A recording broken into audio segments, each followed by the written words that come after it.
be showing you some things that are happening in real time this semester with faculty and different social media channels. And we'll talk a little bit about some of the issues and concerns that we have to think about as anyone who might use this in an educational setting.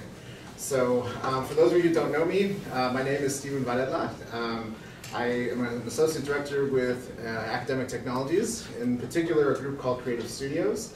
We do graphic design, multimedia, web, software development, all that other good stuff. But I also am faculty, and I share that with folks just because when it comes to technology and even things like social media, I hear a lot from faculty, and I'm probably preaching to the choir here though, because you're all here because you like this stuff. The day before Thanksgiving. Exactly, right? But a lot of other faculty would be like, oh, I'm in some whatever department, we don't use technology or whatever. And my background's from English and literature, so if I can do this, anyone can do this in terms of using these things.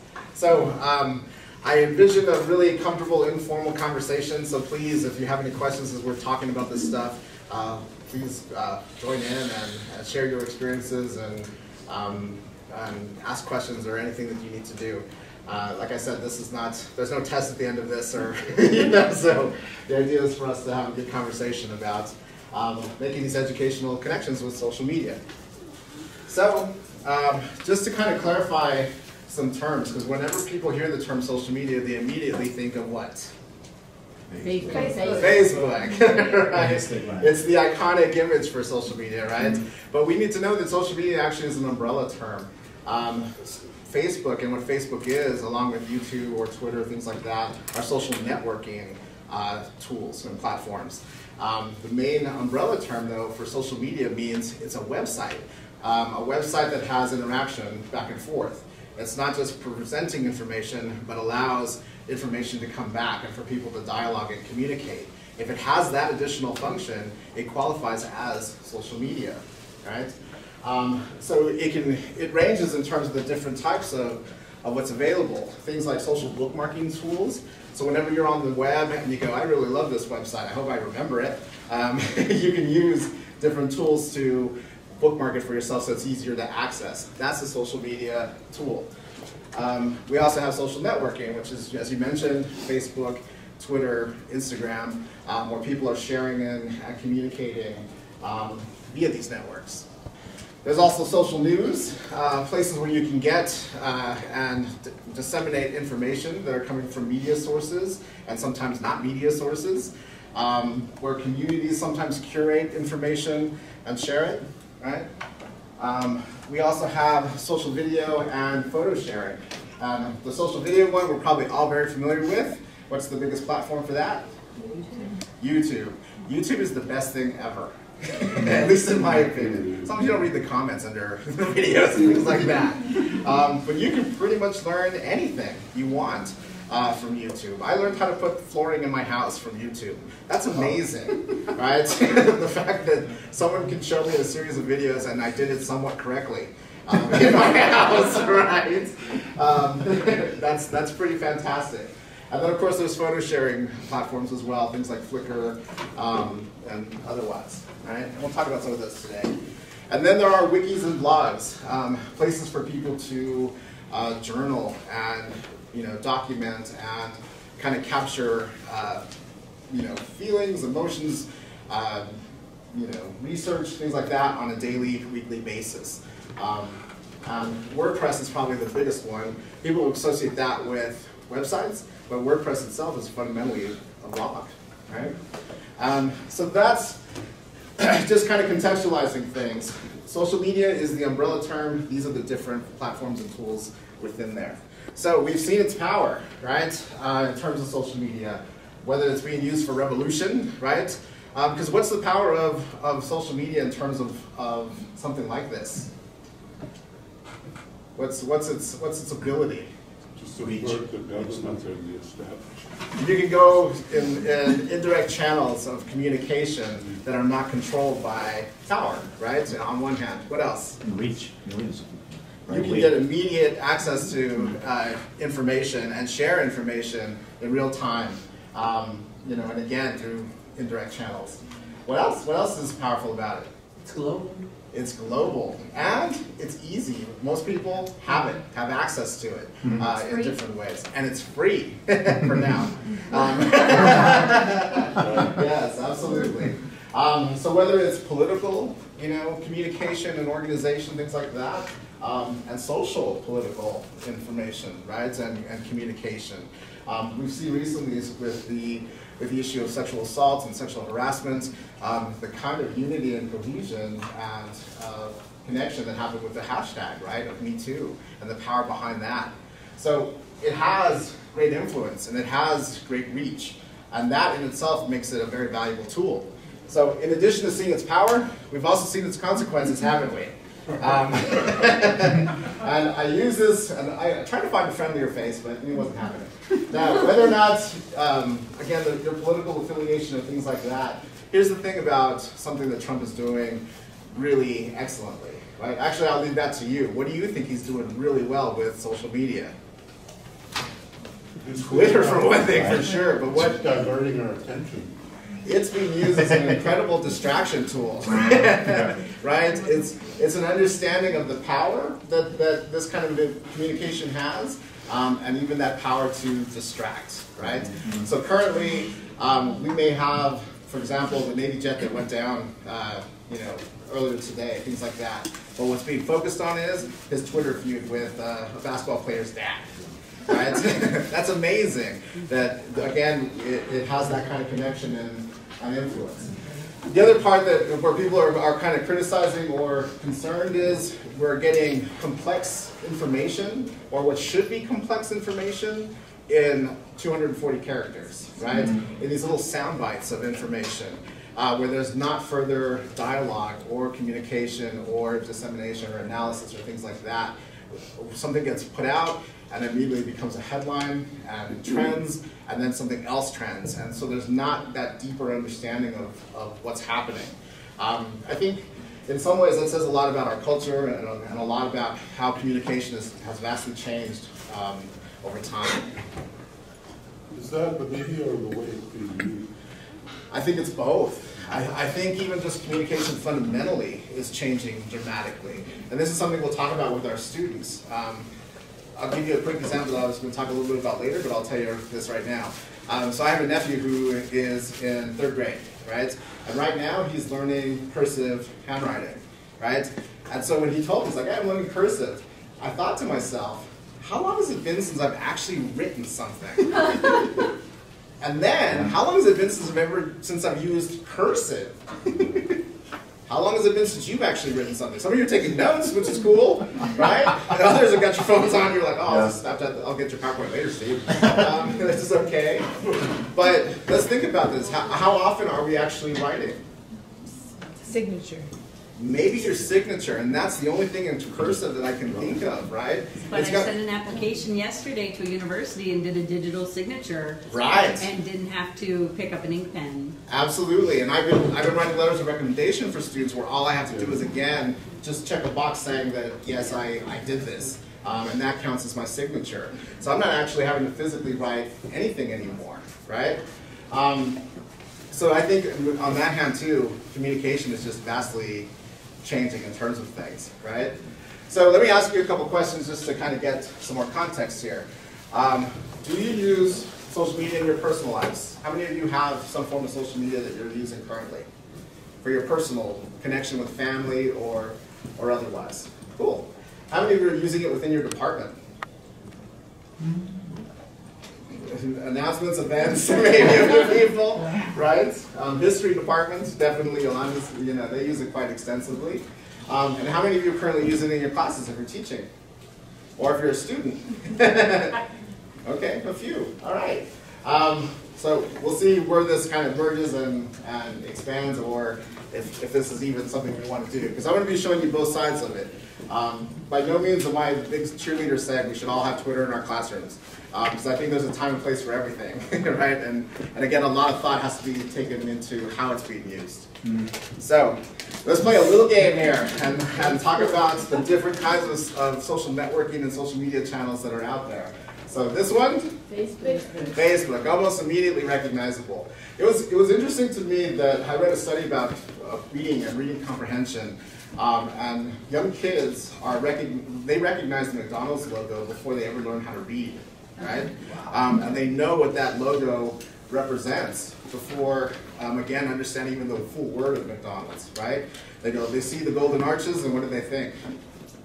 Chicken nuggets. Yeah, they think food, they think scary clown, they think all those things that are within there. And it's amazing how all that information from one logo. I think the same thing is happening with this, right? It's expected that we see this if we're in an online environment in some way, right? And it's just as recognizable, I would offer you, as McDonald's is currently, right? And all the things that we associate with it. What about this one? Wikipedia, yes, definitely. And we'll talk a little bit more about how we can use this in our class. This is sometimes for our students, besides the Google searches, one of their first stops in terms of getting research, right? A quick search in terms of what do I need to know before I dig deeper. Hopefully they dig deeper, and that's the key, right? What about this one? This is Flickr, yes, this is the photo sharing tool, right? Where you can upload photographs, images, and have them shared. I'll show you what we can do with something like this, not only for assignments, but also for analysis, because there's Flickr accounts that are available for people to look at and use. So, how about this one? And it's going to get harder. This is Stumble Upon, right? Stumble Upon is one of those social bookmarking tools that I mentioned previously. It can be something that you identify certain websites or online environments that you want to come back to and easily access. So, Stumble Upon. Yeah? Twitter. And we're going to talk a lot about this because there's a lot of interesting stuff that you can actually do with the feed in your class if you're willing to give that a try. How about this one? Tumblr, yes, someone got it. Tumblr. This is a wiki, a blog environment, right? And believe it or not, Tumblr, I mean, teenagers are just all over this, for one thing. But academics are using this in some interesting ways too, in terms of documenting their research. So I'll show you some examples of that. How about this one? How many of you have LinkedIn accounts? Yeah, a few people, yeah. Right? This is our professional network, right? Where we can connect with colleagues and potentially get jobs and share our profiles with potential employers or things like that. How about this one? So this one, it's a D right here. This one is called Diigo, D-I-I-G-O, Diigo. And what it is a research community. Basically, you subscribe to different groups or belong to different groups and communities based on topics and research and things like that. And what people share are research articles, scholarship, things like that. So it's a really great way if you were specialized in specific fields or topics to see what's out there currently or what's being published, because in the communities they're sharing their work, they're sharing other people's. It's pretty free in terms of the research out there. So it's a way of curating scholarship without having to go through, typical channels necessarily. This one? It's getting kind of overwhelming, isn't it? Wow. On one hand, you're going, how many are out there? And I'm just touching some of the big ones. This one is called Second Life. This is a virtual world, right? This is where you create an avatar and basically go through immersive environments. This originally started kind of as the 3D Facebook. It's global. The only country that doesn't participate in Second Life is North Korea for obvious reasons, right? But it was meant to connect people from all over the world. And they thought with 3D avatars that this might be a better way, because you can be whoever you want to be in any kind of way. You can be a truck, you can be a dinosaur, you can be whatever you want to be, to really kind of break down those cultural walls, right, and allow for communication. What happened though is universities and academics came in and totally nerded up the place. And so we have all these different environments, including UTEP. We have environments, my group has environments that can replicate different times, locations, situations, concepts, you name it, in a virtual space. Here at UTEP we have, for example, we have a replica of a construction site that we built for civil engineers, so they can actually go through this environment and they see what happens when they don't follow OSHA rules. They die a lot in that environment.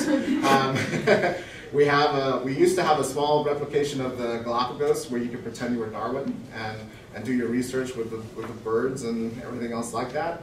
That would have been used in a while for biology, so we kind of made a little memorial, and now we're moving into building something for Chicano studies, where they want to track the slave trade to the Mexican culture in terms of all this stuff.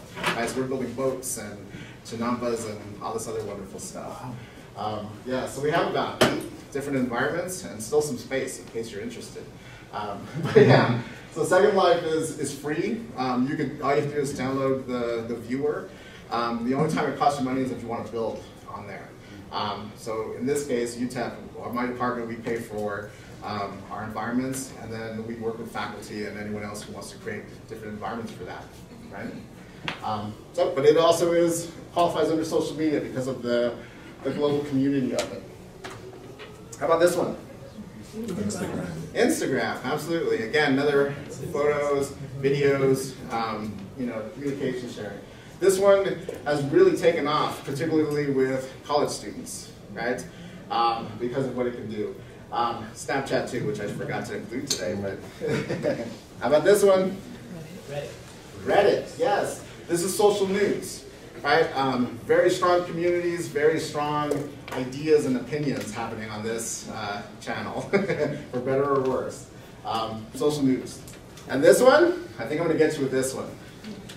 Wow.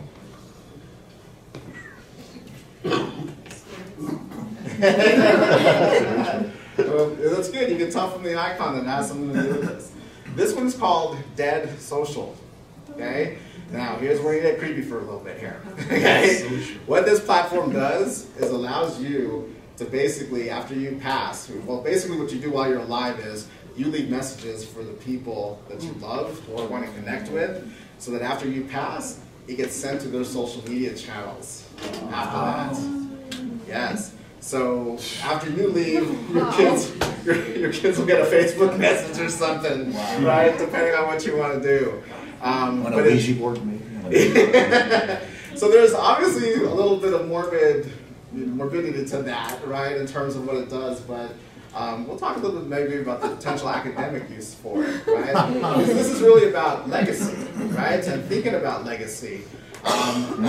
Think about this, if you knew that you could still send messages and communicate with the people that you loved afterwards, what would you tell them, right? So therein kind of lies the challenge. But this is a current social networking platform. There's permissions for it, so like after you pass someone, you have someone who you designate to say to let them know, and then these messages get sent out on the basis that you set up for people. Interesting. Yeah. So, let's talk a little bit about the debates around social media, and in particular its use in higher education, right? One of the first ones I think you might be a little familiar with. When I read Andrew Ross's book, No Respect, I thought this was a really interesting discussion and analysis of how the university, how academics view popular culture, right? In many ways, there's an antagonism with what happens here and what happens outside of these walls in this building. We have a certain exclusivity here in academia, right? And some have even said it's an ivory tower, right? Where there's not that connection to the real world. And so what Andrew Ross kind of does in his book is really kind of analyze that antagonism and resistance to using popular culture artifacts within the classroom, right? So for example, in some universities, maybe they're studying The Simpsons, the cartoon show, right? There's a whole class on The Simpsons. And we read this article and we go, that's crazy. Why would anyone ever study The Simpsons, right? And that's where someone like Andrew Ross would say, you can learn from anything, right? If given the right tools for critical analysis and dissemination, something as simple as The Simpsons which actually isn't very simple, can have great academic benefit, right? There's classes on Buffy the Vampire Slayer when that show was popular. There's classes on Harry Potter. There's classes, you know what I mean, taking these popular cultural artifacts. So part of the resistance, I think, to social media and the incorporation into the classroom somewhat comes from, again, that idea that that's for everyone else. That's not for here. We don't use those kinds of things. We use Blackboard, right? We use Canvas or whatever learning management system we're using. If it's free and accessible, it means it doesn't necessarily have value, right? If we pay a lot of money for it, well, now it has value, right? Or if it's only for a certain amount of people to use. And so popular cultural artifacts tend to be dismissed or even ignored, sometimes derided, because they're not produced within these walls. And that's kind of an interesting perspective as to why social media maybe hasn't been so embraced within the university. The other part is, you've all probably have heard the term student-centered, correct? What does that mean to you? What is Okay, so we're taking into account those individual student needs and their different learning styles, and and we're trying to meet those, right? John, what else were you going to add to that? Well, I was just going to say the same thing. Taking into consideration their perspective, their assets, their tools that they use. Right, within, and us meeting them kind of halfway, and sometimes more than halfway, in using those, right? The other end of the spectrum, though, is you have still some people who say the university shouldn't conform to what the students need. The students need to conform to what we provide, right? That ultimately, and this isn't my belief, don't stare at me that way, right? But that we've already done enough conforming, that what keeps the value of the university and what's taught in here is something that students need to learn. So students need to learn cursive writing because we value cursive writing. And so they need to write 10-page essays because we value 10-page essays, right? I don't want them to tweet, right? So this is that antagonism and resistance, and where it's coming to a head where what happens in the university and again, even what we call the real world or things like that is coming to a head and saying, why are we separating the two, right? Some of you may even say, when they come to my class, they turn off all their technology. They turn off their phones, right? And what's interesting is they may turn them off when they're in your class for an hour and 50 minutes, but I can guarantee you that as soon as they leave, they're back on, and they're doing everything with them, right? And so it seems a little counterintuitive to say, in this space where you're learning, you can't use the tools that you're learning everywhere else with, right? But there's a little bit distraction to it because students can be texting, they're not paying attention to the exam. I found them testing each other the answer and the hint and stuff. It's true. No, don't get me wrong. It's scary. That's why there is a need to turn off. Yes, but and the whole discussion of this in terms of what we're talking about today is hopefully the middle ground where it's not completely shutting them off and shutting off the tools that they can use, but also maybe like when test time comes, you put your phone over here and they have those kinds of things. Definitely integrating something like social media or even technology in many ways has us rethink, though, how we teach in a lot of ways and the basis for what constitutes a class. Because these tools, like something like this, can be used in the classroom in real time as you're having these discussions in different ways, so that it becomes less of a distraction and more as a way for them to use what they're comfortable with to learn, right? I've had faculty, like even myself, saying, hey, quickly Google this, check this out. What does it say out there regarding this topic that we're about to talk about? And I'll have students say, well, I found this, right? So instead of us, having a big pile of phones in the corner of the room and stuff like that, it's being integrated within the learning itself. But this is one of the big challenges with something like social media. Kind of this idea of the role of the university and what happens in popular culture, and where these two things might meet, and where those things maybe need to be separated. So something for consideration. Another big challenge, OMG, it's ruining communication, right? And there may be some validity to this, right, in some contexts. So one of the big concerns with it, are students reading and writing less? No, All right, think yes. about it. Less than what? Different. Than they ever did before. They're doing different. It's just a different medium. Yeah. There you go. So what's interesting about this is, yes, they're reading and writing less. They're not writing 12-page papers anymore. They're not necessarily wanting to read 50 pages from a textbook, things like that. But in many ways, they're reading more now and writing more than they ever did. They're just doing so in different genres and different formats, right? They're communicating on an everyday basis, right? With different discourse and with different purpose, right? And so again, this is kind of that merging between the university and these popular culture, communication itself. Where do we find the middle ground here? Obviously, we don't want them to tweet out a paper necessarily, right? So to write it on Twitter, maybe we do. I don't know, right? But this is a really kind of false perception, though. They're just not reading and writing necessarily what we want them to, right, or what we're telling them to. But they are reading and writing extensively. They're just doing so in different forms. Can we have effective communication in 240 characters? To some extent, yes. To some extent, yes, absolutely. And as our president has shown us, yeah, right? He can put something out there and it has direct impact on great levels, right? What's the downside of it, though?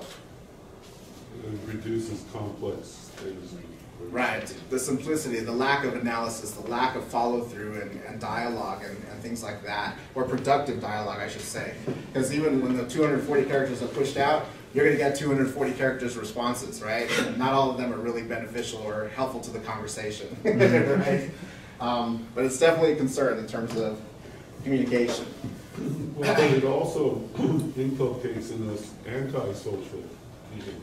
Yes. These things. I mean, you walk down the hall, any hall of this campus, nobody is looking up, nobody's talking to each other, everybody's staring at. So thanks for bringing that up, right? It has an impact to face-to-face communication, right?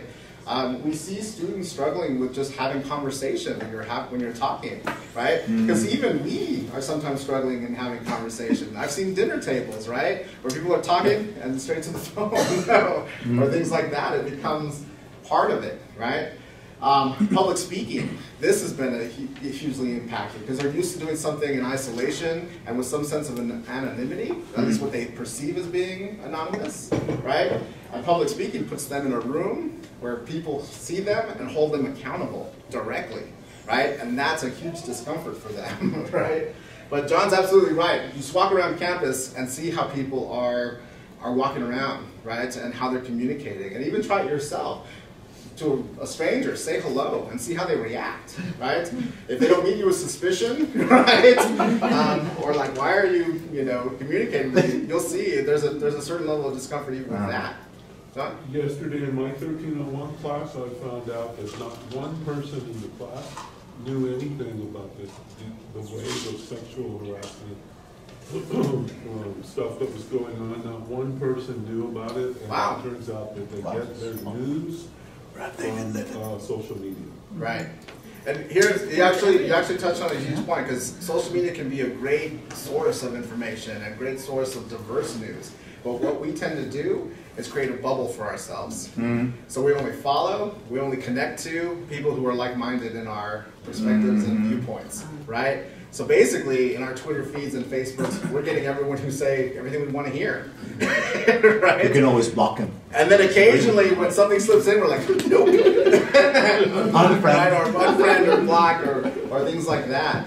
One of the things I've definitely encouraged my students to do is start following and connecting to groups, institutions, people who are completely diverse to your point of view. If you see yourself as one thing, start following those people that you know don't think the same way. Because it's really kind of disjointing when you're in your Twitter feed and you're like, one perspective coming in saying this is wrong, and then immediately followed by someone saying this is right. It becomes a really interesting moment of information literacy, right? But these two things have definitely been impacted with something like social media. So, and then the last one I mentioned, something as simple as how we're communicating, our discourse, and how dramatically that's changed. We speak in icons, right? Emojis. that reveal a great deal of information for us rather than extended manifestos and otherwise, right? And some of our traditional forms of communication are disappearing, right? And the debate has now become, is it worthwhile holding on to it, right? Latin went away, you know, in terms of being taught within schools. Maybe it's time for this to kind of go too. I don't know, right? I found it really interesting though when he came and he's like, I'm learning cursive. I'm like, how long has it been since I've written anything? That's crazy. So this is the other big concern, obviously, is media literacy, right? How well our students and even our general populace is at disseminating information that's coming at them with immediacy and with consistency, right? We are immersed in information, right? Everywhere we look, we're getting it in different ways. And the ability to disseminate what's valid, what's reliable, what's good, what's bad, is definitely a skill, right? There was a great research study done, and I'll show you this here in a second. But one of the big concerns is that students aren't critical enough to use the social media tools, and therefore maybe we should integrate them into our classroom. To me, I think that should be part of the learning process itself. If you're going to be using any of these, you know, Twitter, things like that, part of your discussions, part of your analysis, part of your discussion, you know, learning needs to be in terms of information literacy and how to differentiate and disseminate the information. So the Northwest tree octopus, has anyone heard of this? Right? I'm going to show you the website so you can see it. So here's the website, right? The Pacific Northwest tree octopus. Help save the endangered one. It has news, it has a vlog, right? It has about, help, FAQs, sightings, media, activities, links. Does this look like a legitimate website? No. Yes. Would it look like a legitimate website to your students? Probably. What gives it that sense of legitimacy? Well, it's got EDU. Well, not necessarily right on there, but right? But it's got some pictures. Here's an octopus in a tree. Here's a map. That looks pretty serious. Yeah, it's got the tabs. It has a lot of the text features of a website. Everything that we would hold to be like basically a website. Here's the FAQs. Here's a video on what the word octopus means. Right? Different languages. Wow. Yes, the tree octopus called in other languages, right? Which may give it some validity. It even has a logo, right? Here in the sense of the ribbon. Sightings, right? Sightings. Pictures of it. Right? Seems like something you would hear about on Coast to Coast radio. And here's a bigger picture of the octopus in there. Here's one of my favorites though, this one in the snow. The other day after a snowstorm, I was getting ready to shovel the snow when I noticed the movement. When I realized when I realized what it was, I grabbed my camera. I was only able to get one photo for the snow octopus, right? Disappeared into the snow. Living in New England, I didn't think they came this far south or east. Right? The ability to blend into the environment is amazing. One would almost think it was made of snow, but one would be wrong. Right? So the legitimacy of making a sighting even kind of real. And then media, right? So there's a work cited, and when you spend some time on this and really kind of dig in, you'll see what they are. They're like children's books, and they're things that have nothing to do with anything, right? Some activities, some different links. So a professor wanted to study his students' ability to disseminate media, right, and websites. He gave them this website and asked them to explain to him what made this not legitimate, what made this a fake site. They couldn't do it. They thought it was real. Even after he told them that this website was not real, they still believed it was real. Some of them wrote letters. There's a request to write letters to your congressman to save the tree octopus. Some of them did that, right? So this whole website was set up as a prank, as a joke, right? But this professor used it as a study basically to show the lack of critical thought that happens when we get electronic information, right? that if they see certain visual cues, they assume legitimacy, right? And that's the key thing. They're not reading necessarily, they're looking for visual cues, right? The fact that it has the tabs on the front, that has a title, a logo, and then there's a news feed, and then a works cited. They're not reading what the works cited is, they just see that it has one. And then again, this all leads to their judgment that this must be a legitimate site, right? And the professor did it not to say my students are dumb, right, or anything else like that, but really to show a certain level of gullibility and a lack of critical thought in terms of what's being there. The basic premise that if it's on the internet, it must be true, it was held valid, right, with the study. Coconut crab. Yeah, if you ever get a chance, if those of you who might be in a discipline where this applies to, give this to your students and have them disseminate it, right, as a form of information literacy, to see, for them, put the challenge to them, what's wrong with this website? What's right with it? You know, that kind of thing. So, believe it or not, one of the biggest resistances to using social media in the classroom doesn't come from faculty or administrators or departments. It comes from students, absolutely, with the basic belief that leave my social media alone, right? It's entertainment. I don't want to learn anything from it, right? This is just a place where I communicate. Again, I don't want that educational connection with it. We'll get to the privacy concerns here in a second.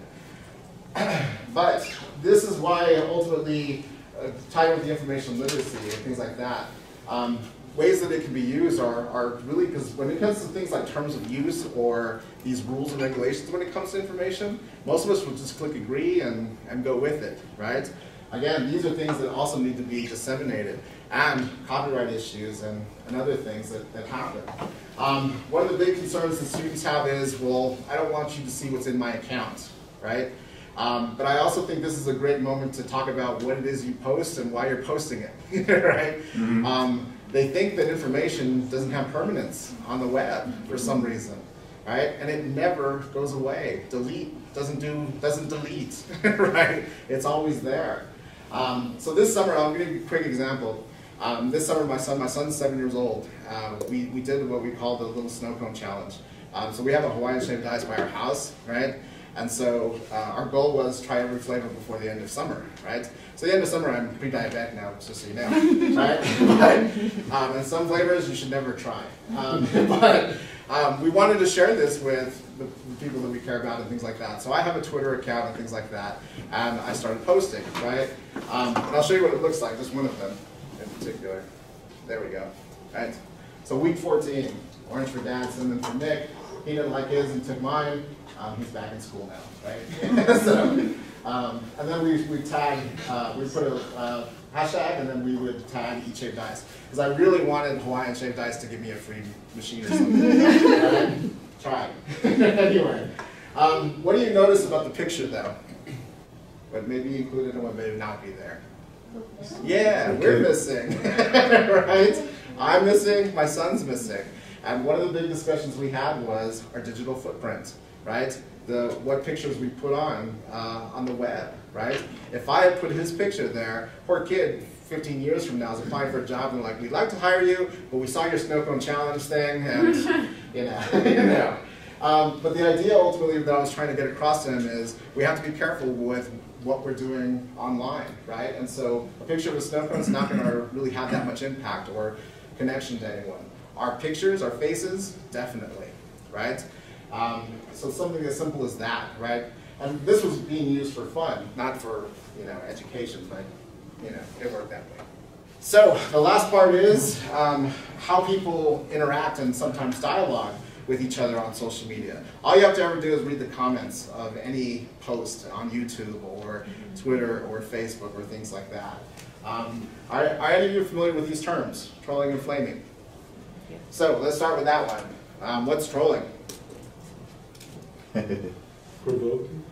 Yeah, provoking. Posting something with hoping for a reaction, right? Whether or not it's a belief system, the idea is let me get some kind of reaction, negatively usually, out of the people who originally posted something and get conflict happening, right?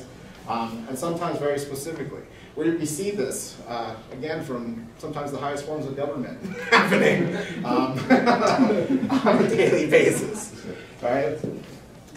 What about flaming? It's like insulting or Flame. insulting behavior. It is. It's an offshoot of trolling to some extent, but flaming is kind of like the fire, right? You're adding fuel to it, right?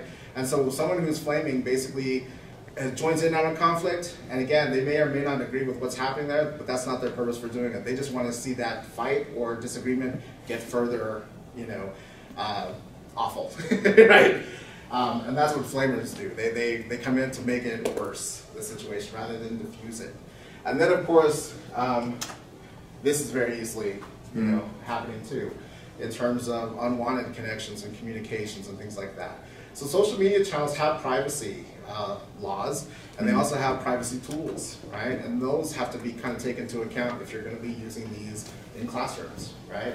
And also, my biggest probably advice if you're going to use any of these is that you create an account specifically for your class. Don't merge your personal one with your classroom one. Those two should be completely separate, right? Just in terms of harassment, let me give you a little scenario. What would you do?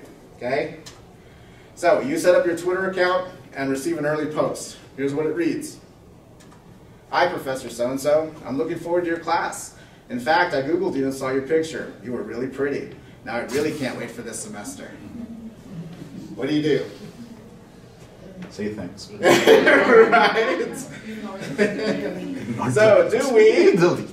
And then, accept the compliment because it's true? I tell the student we're looking forward to this semester also. Like, thank you. Yeah, I don't know. Okay. Thanks, but Do you delete the post and ignore it? No. No. Not a good choice either. Sol does that, right? Like just like keep it safe for. Yeah. Do we delete the post and direct the student to your syllabus and policies about etiquette and interactions? No. Partially. What's the problem with this? You're deleting. Delete the post. You never delete, right? And this is just a quick thing, just a little side note on everything. You still have to moderate those discussions. You still can't let it be free and open necessarily, because there can be conflict that occurs. But the important thing is understand that if you use social media within your class, it's still an extension of your class. And so the same rules and responsibilities apply in that environment as they would in your face-to-face class. And the same rights and responsibilities that you have as a faculty member to remove a student from a class or report a student, it's still viable in a social media context too. Because all this is just part of your class that if you're using it this way. What's key though is make sure you have something in your syllabus regarding it and regarding behavior within it. Not only if you use Blackboard, but obviously if you use a social media channel as well. Right? So here's again, a little side note, just the basic protocols, right? Provide clear expectations, the etiquette aspect on your syllabus, right? Educate first if possible. Sometimes, again, that media literacy part, they don't realize what they're necessarily doing. Some of them directly realize what they're doing, right? But others are like, I didn't think anything of it, or I meant it this way, or so on. Even the Office for Conflict Management here on campus will say, if you can educate first, go that route, and then move forward, right? Document everything, right? And this holds true not only online, but in face-to-face environments too, right? You always want to make sure that you have documentation of what's occurring. Don't ignore it. What's the problem with ignoring the situation? Yeah, it can only really get worse, right? If they're trolling and flaming or harassing, and no one's holding them accountable for it, you've given them permission to do it. Yeah.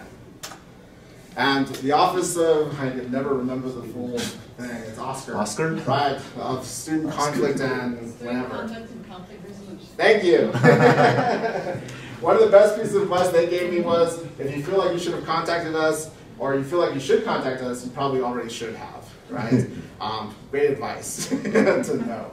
And they can, again, assist you with dealing with these issues. Okay, but those are the kind of the big challenges. Those are the big debates that are happening as to whether or not social media should be part of what we do in terms of our classrooms and research and everything else like that.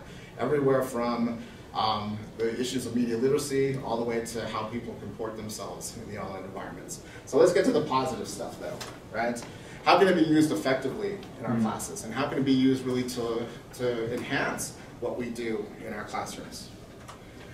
So one of the first things that I'll say when you set up your kind of social media presence, if you're using Blackboard or if you're not using Blackboard, that might be your first step first. Really, you need to get comfortable using the learning management system that's available within your institution, because they have discussion boards, they have all these tools that social media basically does. And understand that social media also won't be connected to your gradebook necessarily. You will have to do a manual connection if you want to do these assignments or things like that. So I always recommend start with the learning management system, and then once you feel like that has limited you a little bit, then you can start thinking about incorporating the social media channels there. Content first, always, and then the technology. What's the purpose of you wanting to use the social media channels? What's the assignment? How does it connect to your learning outcomes, right? That's all the first part of it, and then think about which media platform or social media platform would be the best one to achieve that. Because it may not be Twitter, it may not be Facebook, it may be something else. But you need to kind of understand what the assignment is first and what you're trying to do in terms of enhancing the learning before we kind of move to that. Flexibility and presence, it still requires you to moderate, so you need to participate on there, right, as much as the students do as well. Don't just make the assignment and then, good luck kids. We still need to participate in all of that. The big thing is too, don't start getting every social media channel that you possibly could. You're like, oh, I have Instagram, I have Twitter, I have Facebook, I have this, and then trying to use them all in a class, right? You'll make yourself crazy and you'll make your students crazy, right? Choose one that you're very comfortable with and that, again, connects with your learning outcomes and what you're trying to achieve in that classroom, first of all, right? So I'm going to show you some things that you can do with Twitter. One of the first things is Twitter is filled with some really interesting people, right, who are using it. But from the academic point of view, there are researchers and scholars who are sharing their work or connecting you to articles or to other people that normally we wouldn't necessarily have access to. And that in and itself is a fantastic thing. You can connect, your students can connect to these researchers and scholars and get their work and information as well. So that it becomes less about people saying, oh, I'm going to the store today and read this article about postmodernism, right? It changes the dynamic of what information they're getting, right? And make some recommendations about that. Yes, Karen? I've been going to some of these types of things when they're talking about branding. And I think that's also what you could be talking about here. Definitely, absolutely, right? In terms of discussions and things like that, I want to show you one from a former colleague, and she used to be with UTEP. Actually, she's not teaching online with it. Some of you may know Dr. Leanne Westman. She taught with women's studies here. She's still using Twitter currently in her class, and I wanted to show you what's happening on her Twitter account. I think I might have to log in. So this is one of her classes. At different points, sometimes Leanne will put discuss. Does it surprise you that mail-order bride industry is part of the global problem in violence against women, right? She'll put a question to trigger the conversations. But in addition to what she's asking, guiding them in terms of specific topics, the other part of her class is she's asking her students, anytime you see anything in the community, you read something in the community, in your environment, tweet it out, connect us to it, right? And what our students are doing are really kind of curating not only articles, but they're taking pictures of themselves in a grocery store saying, check this out. This connects exactly to what we're talking about here in class, right? So besides having those conversations really kind of within walls, right, within our classroom walls, they're having them everywhere at different times. And they're making connections outside of their classroom that they normally wouldn't necessarily do, right? Because she's asking them to find the artifacts, find the people, find the situations that all connect to what we're doing. And you can see that they're using it pretty extensively, right? Connecting them with articles, pictures, right? And then having these conversations, right? This is our women's studies class. And you can see there's the hashtag GS988, right? Which in many cases on Twitter will mean nothing to anyone except their class, right? They know specifically where to go and what to find. And when they tweet it out, you can see they all put the hashtag there, right? So she's really kind of created a very dynamic, real-time discussion, right, happening in her classroom and outside of it, okay? The back channel. This is something that, I like your feedback on this one. I did it one semester and it was interesting. So the back channel, basically, is having your Twitter feed run behind you on the screen. Instead of the PowerPoint, you're having your conversations and you're guiding the class and everything else like that. But that Twitter feed is running in real time Sometimes it's following a specific hashtag. Sometimes it's just following your feed in terms of who you followed or different things like that. But the best way to kind of do it is with following people or groups or organizations that are connected to your classroom content in different ways, right? And then letting the Twitter feed go so that students, as you're talking, they're looking and they're maybe even using their devices to see what issues are related to your class happening on that day, right? And you've also given them permission to interrupt the class and say, this just happened, let's talk about this. And it moves your class in a totally different direction, right? Now, when I did this in class, on one hand, it was fantastic, right? But I did need some help because the Twitter feed sometimes just it's not consistent. You have to refresh it and things like that.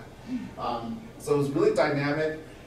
Students, initially, I just let them do it throughout the class, and it was only certain classes and things like that. But I realized very quickly that it's better for us to have kind of check-in points because it was distracting to some extent as it was going through, right? But I also said to students, you can use your devices as we're doing this, and I just let it free-for-all to see what would happen, right?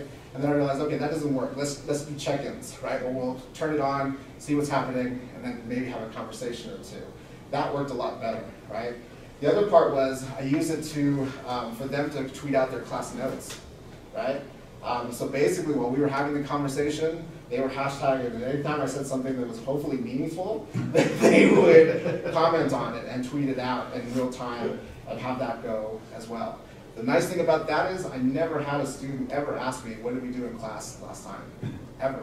I haven't had that question actually in many, many years. But that was one way of dealing with that. Now, the risk is, right, in having that information up there behind you and you're not really kind of facing it, you're just kind of talking, well, you tell me what the risk you run. Oops. Inappropriate kind of post. There's potential for that, right? So there would be times where I was talking and, the class I see, they're smiling on their faces, and I'm like, and then I turn around and Steve's hair looks fantastic today. All right, I can live with that. Right? Let's talk about that for 10 minutes. So there's that potential. But like I said, there's also really potential for some dynamic conversation happening as well. In large classes, this could be something you try. I don't recommend having it run behind you. I think the check-in points is probably better, right? So you're finished, you come to a point where you're about to turn maybe on a conversation, you go, hey, let's check in, let's see what's happening on our topic, what's happening in the world, and then go from there, right? But you kind of have to be diligent in terms of connecting to sources and information that you know is going to be connected to your class, right? It's something to kind of think about. But it can be pretty effective. The class notes, as I mentioned, I'll show you what one student wrote one time. So this first one, by Cynthia. So she tagged me and she said, advice for the next tweeters, right? Outlining the class note needs to be done with care. LOL. Definitely is an art, right? So this is someone who finished posting her class notes for the day, because what I ended up doing for another class was saying, there's always going to be someone who's responsible for the class notes for the class. Everyone can contribute to it, but there's always going to be someone as part of their grade who is responsible for the class notes for that day, right? And so it was interesting, her recognition saying, I need to give good information to people, right? And make this meaningful and valuable for them. And it was a lot harder than she thought it would be, right? And then, like for some that didn't really give much, people would go, this didn't really help me that much, and it put pressure on the next person to really do a better job in terms of it. So, let's see. Got me more notes than this, should be many tweets. Because this student was like, this wasn't really helpful to me. And so I would jump in and say, yeah, make this meaningful, make this helpful to people. So, like I said, one of the things you can do on the phone, if you see them on the phone, hopefully it's not, for me, I don't worry if they're texting their friend or things like that. I always assume it's what's happening in the class is happening in the class. That's my assumption, right? And the idea with the class notes, we gave them use of their tools, right? Hopefully in a meaningful way. Steve, yes. one question. Yeah, I've noticed that, and this is so you go back to your yeah, the notes or the notes, yeah. The last one, you notice there's a smiley there, right? And I've noticed that you always do that since I took the Teaching Online Academy with you guys a couple years ago. And I tend to do that as well when I post announcements on Blackboard, when I reply to emails and stuff. Right. But I've been thinking, especially like lately now, that if female students like emails me like, hey, Mr. Abbott, I missed the quiz last week because of this, blah, blah, blah. And I would say like, okay, yeah, sure, you can retake it, blah, blah. And then if I reply with the smiley, could it be taken the wrong way? You know what I mean? Because I do that all the time. And I'm like, okay, see you next week, And then like the smiley, just and it's funny. I mean, now I'm going to litigation, right? Well, it goes back to the changing of communication. Regardless. Well, it goes back to the changing of communication, right? What seemingly had been innocuous and not really with that kind of intention or anything else like that, we're in a totally different time right now when it comes to that communication.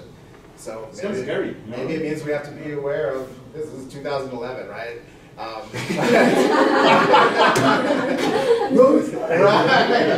Right? But, I mean, it's something for us to be critically aware of, too. And this is what I mean about the change in communication. What may have been okay 10 minutes ago, it may not be okay anymore, right? That's one of the things about the power of that social media is that it's capturing everything in real time. And it's also capturing who we are, right, in a very dynamic way. And we can't, our communication has to change based on the genre itself, too. The last one I'll show you with Twitter was another colleague who's now at Ohio State, her name's CV. She set this up, a very specific channel for her classes. Not just for geeks. Yes, science is not just for geeks. And one of the things that she does is she has them, again, also like Leanne, get real-world artifacts and connect with researchers all connected to science. The purpose of her class was always about inspiration for science and getting people interested in STEM. So she wanted them to find how science is used on an everyday basis and so taking pictures of it and things like that. And this hashtag really kind of took off on its own. So students, even after they finished her class, they continued to participate whenever they saw it, and they would post. And so even as the semester ended, they were still very much involved in the learning, which is pretty phenomenal too, right? One of the big moments for her was they reached out to a scientist who's well known, right? And they're like, they sent him a message, and then he replied back through Twitter. And that, I got to tell you, that moment in the classroom, she told me, was celebration day, right? They're like, you responded, and all it was just like, oh, thank you for your message, and maybe read this, but that was enough. It really kind of took them into a different level of their class, right? So you can see they're taking different pictures. She's recording their presentations, taking pictures of that, right? Anything to do with their class, and her students will eventually, also put stuff that they see in the community otherwise, right? So those are some of the things that you can do with Twitter in terms of assignments and things like that. For the most part, too, I mean, think about it this way. Obviously, we have a certain amount of grade percentage and points that we can offer. These don't have to be major assignments or things like that. These can be extra credit. These can be participation, right? 10% of your grade or something else like that. Okay, Facebook. Peer review, collaboration, because you're easily able to share stuff, information within there, create class pages. Same thing with Twitter, the research. There's a whole bunch of people on Facebook who, if they become your friends, they'll share that information with you too. One of the things that I thought was really interesting that another colleague of mine did was she asked her students, based on the template of how Facebook is, she didn't ask them to create their own pages on Facebook or anything else like that. She just took the template of how Facebook is designed, and then she asked them to take on the character, the person that they were studying, and basically said that, now, if you're Abraham Lincoln, right, what are you posting on Facebook? Right? What's your bio? What's your information? So using that entire template, right, they had to take on the persona of the person or people that they were studying, right? And basically, through this medium, because they had to understand the medium, right, how would they communicate via that, right? So that can be really interesting in terms of history classes, religious studies classes, women's studies classes, all the different scholars that we're taking on. And it doesn't have to be done online either. They don't have to create the profile or anything else like that. You just provide them the template of information they need to provide, right, for it. Wikipedia, I like this in a lot of different ways. I like students to participate and add to the content, right? and then see how that gets rated and reviewed and disseminated among the community, whether people find a flaw in their information. But this is a way to get them published, right? To have them do research and have it be shared to a global audience, right? Because anyone can put information up there.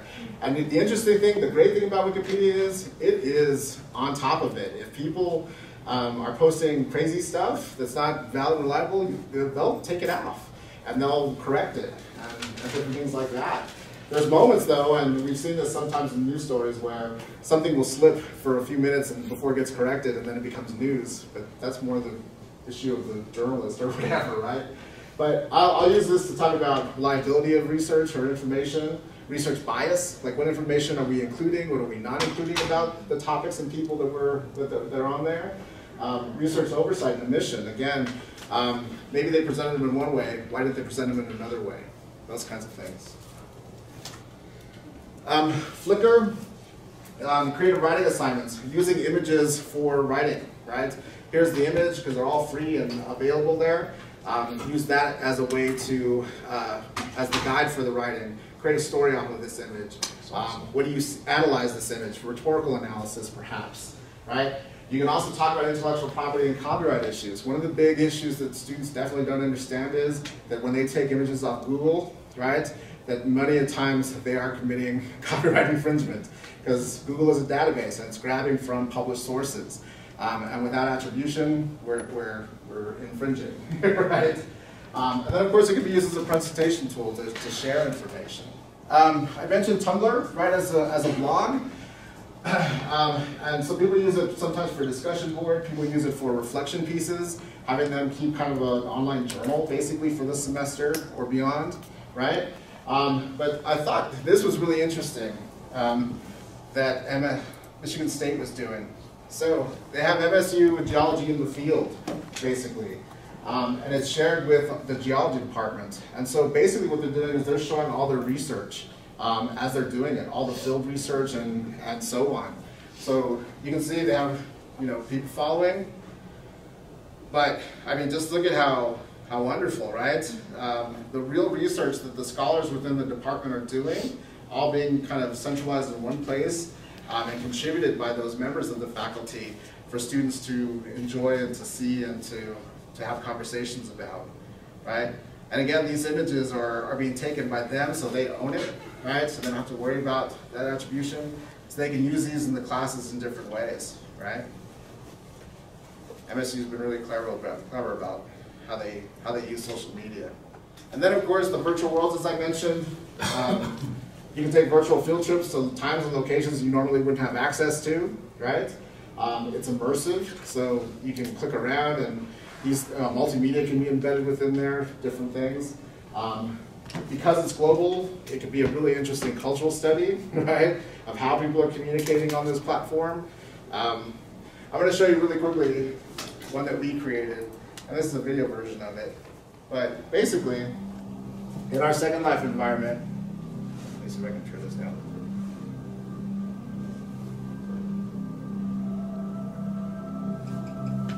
Just want to figure out that.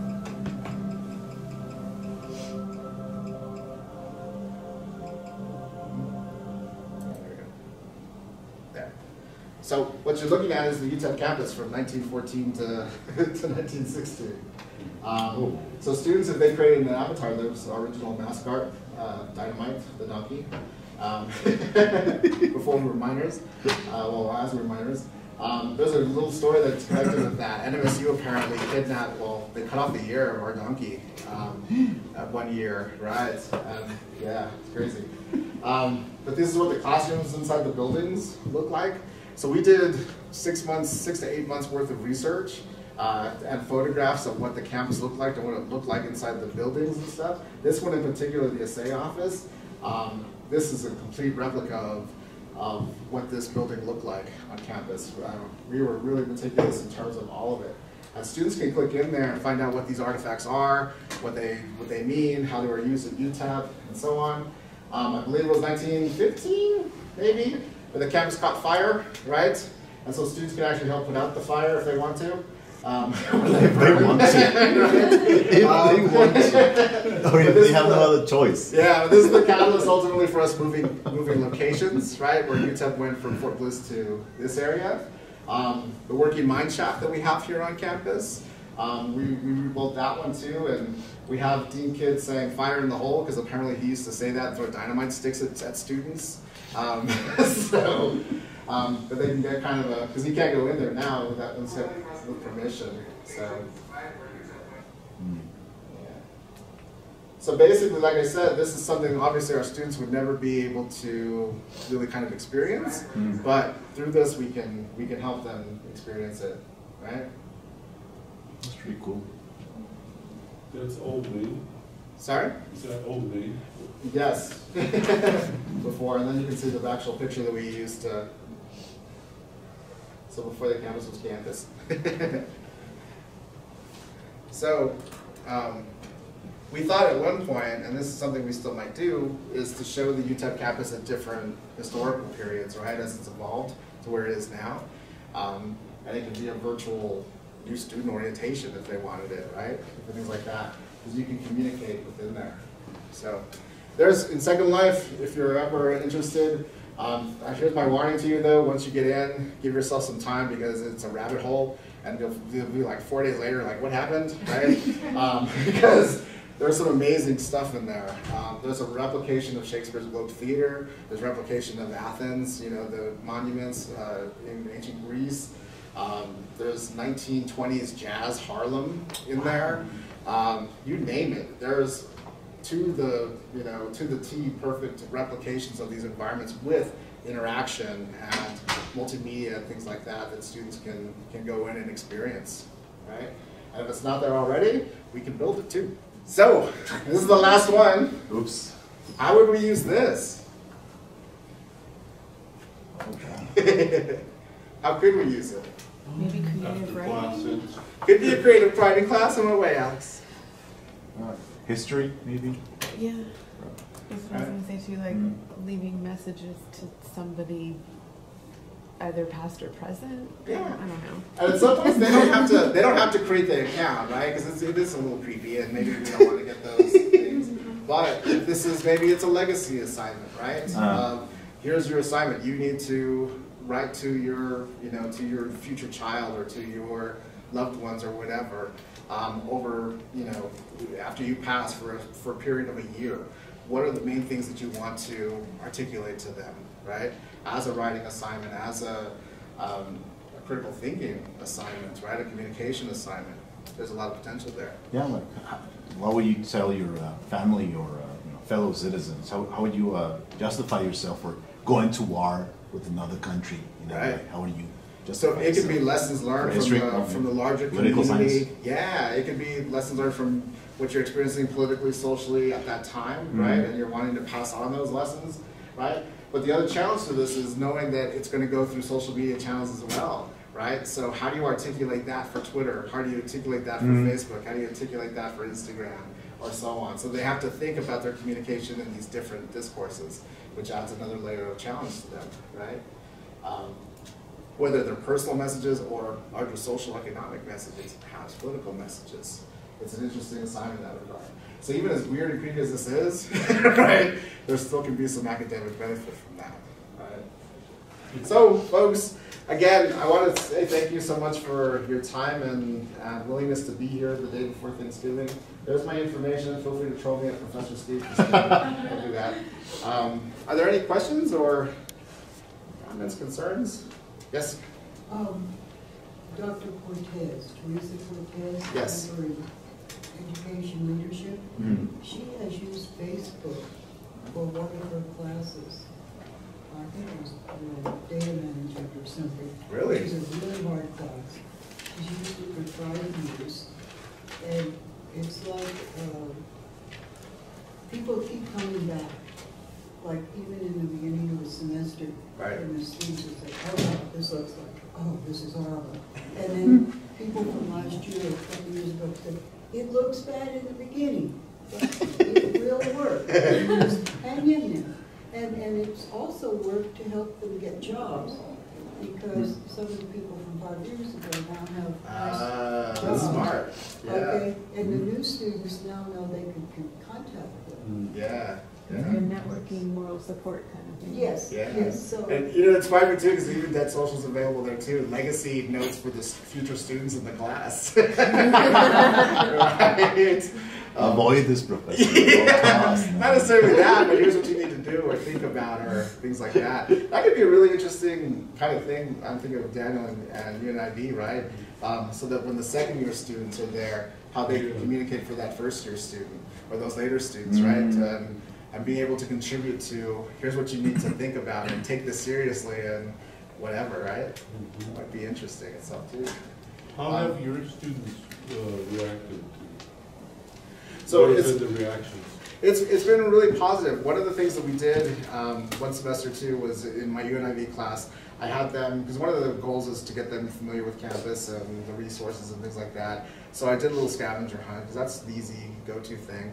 Right? But what I did was I gave hints and clues about specific locations or buildings and things like that. So they had to figure out where, and then when they got there, they had to take a picture of themselves and send it up to the hashtag for that class. And so it was fun because in class then we put it up and then you'd see our students all, in front of the Centennial Museum or something like that. Sometimes correctly getting it or not getting it, and that was kind of fun. But it's basically, they're comfortable with it, they use it all the time. And like I said, if you kind of separate their personal ones to the class one, it works pretty effectively in that regard. You have less resistance, right? But there will be some who say, I'm not doing it, I don't want that digital footprint, I don't want to be on Facebook or Twitter or anything else like that. So keep that in consideration too, like an alternative to how they can still participate. Yes, I'm sorry, but one more thing. A lot of the school districts now use social media to keep in contact with, I'm sure. Totally. Well, right? Yeah. Okay, so the principals and the teachers are using social media to keep in contact with their families. And so by having these teachers, school administrators be on social media for the first time, it's a way of breaking them in. Right. And getting them in. You know what I found really interesting in the school districts like EPIC, they've been documenting their professional development throughout the past couple of years, very, very much so on Twitter and Facebook and things like that. And it served a couple purposes. On one hand, for the faculty members to look where I'm at and this is great and that kind of a thing, so it builds the kind of community spirit with the district. But it's also a way for the district to document all this stuff, you know what I mean, in very tangible ways with the images and feedback that they're getting. So, because it's instantaneous as well. It's interesting. It's definitely not going away.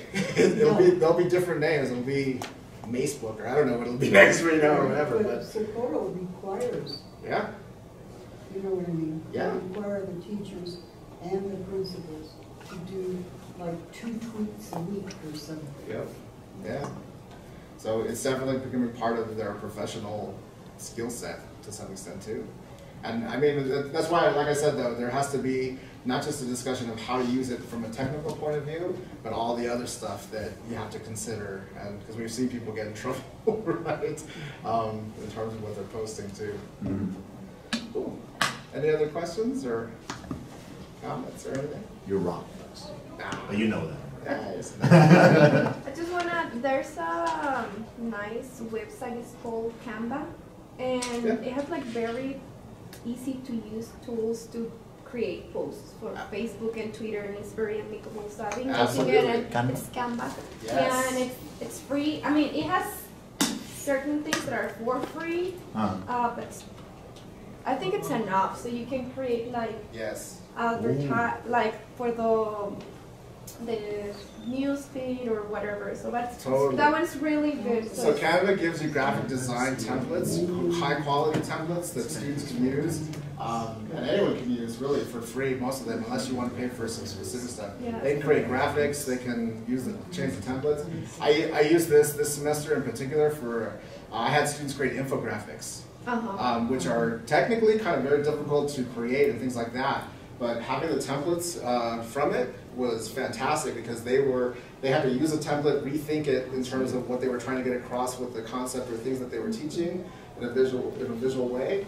And then the final product was beautiful because it was already highly designed and stuff like that. So the artifact itself was wonderful. So, and they also learned about infographics, which which was in itself cool. But yes, they have social media templates and things like that. Sizes that are gonna perfectly fit into Twitter or Facebook. Yes, yes. If you've never used it, set up an account, it's fantastic. At the very least, your flyers from parties are going to be fantastic too. There's no excuse for using Word docs anymore. Cool. Any other questions or comments or concerns? Again, thank you folks. Have a lovely, lovely holiday break. And if I can give any assistance or help in any aspect of this or anything else with technology and teaching and learning, please let me know. My team and I are always happy to work with y'all. So thank you. Thank you.